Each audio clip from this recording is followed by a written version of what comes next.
మొండా తుఫాన్ పట్ల అధికారులు అప్రమత్తంగా ఉండాలని, చిన్నపాటి దుర్ఘటన కూడా జరగడానికి వీలు లేకుండా జాగ్రత్తలు తీసుకోవాలని, అనుక్షణం అప్రమత్తంగా ఉండాలని సైక్లోన్ జిల్లా ప్రత్యేక అధికారి స్పెషల్ సిఎస్ అజయ్ జైన్ ఆదేశించారు. జీరో క్యాజువాలిటీ ఉండేలా పటిష్ట చర్యలు చేపట్టాలని, శిథిల భవనాలు, గోడలను ముందుగానే గుర్తించి ప్రమాద నివారణ చర్యలు చేపట్టాలని సూచించారు. విరిగి పడడానికి అవకాశం ఉన్న చెట్ల కొమ్మలను తొలగించాలన్నారు. గాలుల తీవ్రతకు హోర్డింగ్లు కూలిపోయే ప్రమాదం ఉందని ముందుగానే వాటిని కూడా తొలగించాలని జీవీఎంసీ కమిషనర్ ను ఆదేశించారు.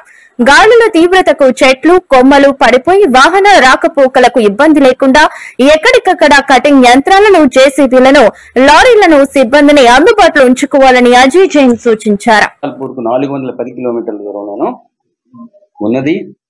ఇది రాబోయే కొన్ని గంటలలో ఉత్తర వాయువ్య దిశలో పయనించి ఈరోజు సాయంత్రం లేదా మధ్యరాత్రి మధ్యలో కాకినాడ తీరానికి సమీపంలో తీరాన్ని తాకవచ్చు. ఇది తీరాన్ని తాకేటప్పుడు తీవ్ర తుఫానుగానే తాకే అవకాశం ఉంది. ఆ సమయంలో గాలులు 90 నుంచి 100, గరిష్టంగా 110 కిలోమీటర్ల వరకు ఉండే అవకాశం ఉంది. కాకినాడ పరిసర ప్రాంతాలలో సాధారణ అలల కన్నా 1 మీటరు రమారమి ఉప్పెన ఎగసి పడే అవకాశం ఉన్నది. ఇక ఈ ప్రాంతాల చుట్టుప్రక్కల కొంత తటీయ వర్షం యొక్క ఎద్దడి ఉండే అవకాశం ఉన్నది. అంటే నీరు నిలిచే అవకాశం లేదా సముద్రపు నీరు లోపలికి ప్రవేశించే అవకాశం కూడా ఉన్నది. ఇక ఈ 2 రోజుల్లో ఉత్తర దక్షిణ కోస్తా జిల్లాల్లో అత్యధిక ప్రాంతాలలో తేలికపాటి నుంచి మోస్తరు వర్షాలు పడే అవకాశం ఉంది. 3వ రోజున ఉత్తర కోస్తాలో పలు ప్రాంతాలలో, దక్షిణ కోస్తాలో కొన్ని ప్రాంతాలలో తేలికపాటి నుంచి మోస్తరు వర్షాలు పడే అవకాశం ఉంది.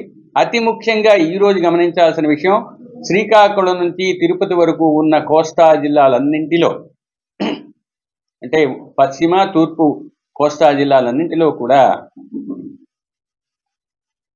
భారీ నుంచి అతి భారీ, కొన్ని చోట్ల అత్యంత భారీ 1-2 చోట్ల పడే అవకాశం ఉంది.